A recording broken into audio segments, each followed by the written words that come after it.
Olá, IPCA! Hoje é segunda-feira, dia 30 de setembro de 2013. Nós estamos juntos há 484 dias lendo a Bíblia e hoje leremos o Salmo de número 59. Você que vem nos acompanhando pode estar se perguntando por que paramos a leitura do primeiro livro de Samuel para ler o Salmo de número 59. A partir desta semana e um pouco mais nas próximas semanas, nós faremos o cruzamento das poesias que Davi escreveu com a leitura do momento histórico em que Davi escreveu essas poesias. Nós temos na nossa Bíblia as duas coisas separadas. O livro de Samuel conta a história de Davi, das lutas que ele enfrentou, das tribulações, das suas fugas, das suas batalhas. E o livro dos Salmos nos traz, de maneira ordenada, porém não cronológica, nos traz os salmos que Davi escreveu enquanto estava naquelas lutas. A interpretação dos salmos, quando é possível determinar esse contexto histórico, depende em grande parte da compreensão desse contexto.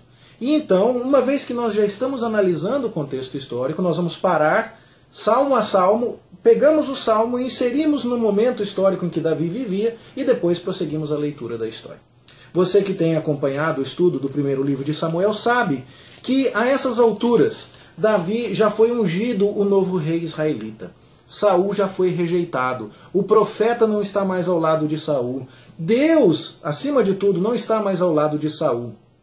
Jonatas não está mais ao lado de Saul. Mical não está mais ao lado de Saul. O povo como um todo não está mais ao lado de Saul. E todos eles têm visto em Davi as qualificações de um rei. E têm amado este servo de Deus, já ungido pelo profeta cada vez mais. E isso faz com que Saul cresça em ódio e em vontade de matar Davi. Nós vimos na leitura do capítulo 18 quantas armadilhas, quantas tentativas de assassinar Davi Saul empreendeu. E vimos a partir do capítulo 19, já estudado também, quantos protetores diferentes Deus levantou para proteger Davi. Jonatas, Mical, o profeta Samuel, o próprio Espírito Santo, e em tudo isso nós vemos Deus protegendo Davi. Nós lemos até o capítulo 20, e no capítulo 19 mencionamos na tentativa número 7 de Saul de matar Davi, que Mical ajudou seu marido a escapar. A filha de Saul, que também era esposa de Davi, se posicionou ao lado de Davi e ajudou este a fugir. Este é o relato lá do capítulo 19, a partir do verso 8. E nós vemos a fuga a partir do verso 12 do capítulo 19. Saul literalmente tenta usar a sua filha para entregar para ele o marido dela, genro de Saul, Davi, que Saul via como inimigo. Mical não aceita essa sugestão. Ela defende o seu marido, mente para o pai para proteger o marido. E na sequência, Davi vai escrever o Salmo de número 59. É muito importante lembrar para você que o título do Salmo 59 não recebe numeração de versículo na nossa Bíblia, mas de fato é assim que o Salmo começa na Bíblia hebraica. E nós precisamos aprender, sempre é bom repetir, a fazer distinção entre um título que foi colocado pelos editores da Bíblia na língua portuguesa e o título do Salmo que faz parte da Bíblia no original, a parte deste título que é inspirada. Na minha Bíblia, que é a Bíblia de Genebra, segunda edição, publicada também pela Sociedade Bíblica do Brasil, o Salmo 59 tem um título editorial, Súplica em prol de libertação. Bom, este título não é inspirado. Foi uma tentativa da Sociedade Bíblica de nos ajudar a entender do que é que este salmo trata. É verdade que este salmo fala de Davi pedindo libertação a respeito dos seus inimigos, mas provavelmente foi composto depois que Davi já havia sido liberto. Então talvez um título editorial mais preciso seria um cântico daquele que já foi libertado, pedindo que Deus exerça justiça contra os seus inimigos e agradecendo e louvando a Deus pela libertação. Davi não estava propriamente suplicando por uma libertação que precisava vir, mas já estava cantando de uma libertação que já havia vindo. Então você percebe já alguma imprecisão aqui, e é preciso notar que tanto as traduções não são inspiradas, nós temos uma boa tradução em língua portuguesa, mas às vezes ela não contempla toda a extensão do significado no original, mas além da tradução não ser inspirada, o título editorial também não o é. e neste caso aqui ele podia realmente ser um pouco mais preciso. Porém, o que vem logo em seguida em letras itálicas na nossa Bíblia é o título original do Salmo: Ao mestre de canto, segundo a melodia Não Destruas, hino de Davi, quando Saul mandou que lhes sitiassem a casa para o matar. Esta parte do Salmo é inspirada, é infalível, é Bíblia para nós e nos ajuda a entender o Salmo. Nós somos prontos a admitir que não foi Davi quem escreveu essa parte do Salmo. Davi escreveu a partir daquilo que hoje nós chamamos de verso 1, livra-me, Deus meu, dos meus inimigos. Esse título que foi colocado antes do início do Salmo é posterior, sem dúvida nenhuma. Davi não escreveu assim, hino de Davi, quando Saul tentou matá-lo. Não, alguém, quando pegou este Salmo nas mãos e estava para montar o livro dos Salmos, aquilo que nós chamamos de saltério, introduziu esse título, e nós cremos sem nenhuma dificuldade que esta pessoa, que nós não temos condição de determinar com exatidão quem foi, fez isso inspirado pelo Espírito Santo e que nos presta aqui um auxílio valioso na determinação do contexto do Salmo. Há indicações de que isso foi dirigido ao mestre de canto para uso no templo, de forma que a experiência de Davi seria uma lição cantada no templo para todo o povo de Israel. Há indicações também de que isso era uma música, cantada conforme uma melodia já conhecida, cujas primeiras palavras do texto desta melodia conhecida seriam Não Destruas. É uma composição de Davi e o contexto é quando Saul mandou sitiar a sua casa para o matar. Isso tudo, então, mostra para nós como a história que tiramos lá do primeiro livro de Samuel se une ao salmo, à poesia que Davi escreveu, e isso, então, produz uma teologia saudável para uso no templo em adoração.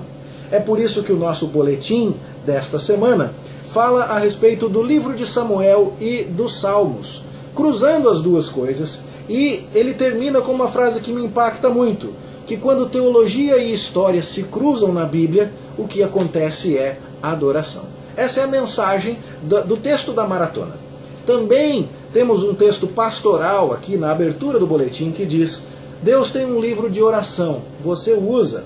Por quê? Porque aprendemos com Davi a orar em todos os momentos. Ele acabou de ser liberto e ele vai fazer uma oração. E nós vamos ver como Davi ora e ora muito ao longo dos próximos dias quando cruzarmos a sua história com os seus salmos. E aqui então temos também mais uma lição importante: como nos aproximar do livro dos Salmos e tirar dele o máximo de proveito, entendendo que há aqui orações preciosas que podemos e devemos imitar, porque foram registradas sob inspiração do Espírito Santo para o nosso proveito. O que é que Davi fala quando ele está celebrando a sua libertação de Saul? Livra-me, Deus meu, dos meus inimigos, põe-me acima do alcance dos meus adversários. Ele quer que Deus o proteja de Saul, o rei, que está usando os exércitos reais, a máquina estatal, para persegui-lo. Ele está pedindo a Deus que o proteja de Saul. Diz o verso 3, contra mim se reúnem os fortes sem transgressão minha.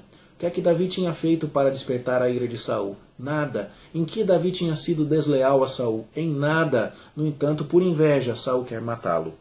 No verso 6 nós lemos, ao anoitecer uivam como cães à volta da cidade, possivelmente fazendo uma referência poética a Saul, que estava esperando aquela noite clarear para mandar buscar Davi e matá-lo. Enquanto isso, Mical ajudou Davi a fugir. Davi declara que a sua esperança está em Deus, no verso 9. Em ti, força minha, esperarei. Ele reconhece que o tratamento que Deus deve dar aos inimigos precisa ser um tratamento que promova a glória de Deus. Ele não está aqui motivado por vingança pessoal. Ele quer que Deus não mate os seus inimigos, no verso 11, para que, quando o poder de Deus abater os inimigos, fique claro que rebelar-se contra a vontade de Deus não compensa. Ou seja, o abatimento de Saul, que foi rejeitado por Deus, e a elevação de Davi, seria uma forma de mostrar ao povo que Davi tinha sido ungido para reinar sobre ele, de que o melhor a ser feito sempre é seguir a vontade de Deus. Não se tratava de simplesmente resolver o assunto matando Saul e entronizando Davi, mas sim de ensinar o povo a como Davi se submeter à vontade de Deus e a não imitar Saul em sua rebeldia. Então, no verso 13, Davi diz, consome-os de sorte que se saiba que reina Deus em Jacó. O que Davi está dizendo é, o Senhor não disse que eu serei o rei, o Senhor não rejeitou Saul, Afinal de contas, o Senhor não é o rei sobre o nosso povo. Então, consome aqueles que me perseguem, de forma que todos saibam que o Senhor é quem manda aqui. E se eu vou reinar é simplesmente porque foi o Senhor quem mandou. No verso 14, ele repete um refrão poético sobre o anoitecer e o uivar dos cães em torno da cidade. E no verso 17, que são as partes que nós queremos destacar aqui do Salmo, ele diz: a ti, força minha, cantarei louvores. E então, nós vemos o quanto Davi, ao mesmo tempo em que espera em Deus, em que descansa na palavra de Deus, em que declara a sua inocência, ele exalta o Senhor pelo livramento já obtido. A situação de Davi não é fácil, o rei quer matá-lo, mas ele está olhando para o Deus que disse que vai colocá-lo no trono, e está esperando na palavra desse Deus. E está esperando que, ao cumprir a sua palavra, Deus promova a sua glória no meio do povo de Israel. É assim que eu e você podemos aprender com Davi no dia de hoje ao ler o Salmo 59. Que Deus cumpra em nós a sua vontade e que dirija a nossa vida de tal forma que o seu governo sobre todas as coisas seja manifesto. Que a sua vontade seja cumprida e que todos ao nosso redor aprendam a temer a Deus. Que seja assim na minha vida e na sua, em nome do Senhor Jesus. Vamos orar? Senhor, te agradecemos por aprender com Davi, o mavioso salmista de Israel, a te buscar em todas as ocasiões. Ajuda-nos a entender este importante cruzamento da história com a teologia, produzindo adoração. E assim, faze-nos pessoas que adoram com maior profundidade, maior conhecimento da tua glória e do teu poder. Ensina-nos a depender de ti, a descansar na tua palavra e a viver procurando produzir glória ao teu nome em qualquer situação que venhamos a enfrentar. Nós te pedimos em nome de Jesus. Amém. Bom estudo para você e até amanhã, se Deus quiser.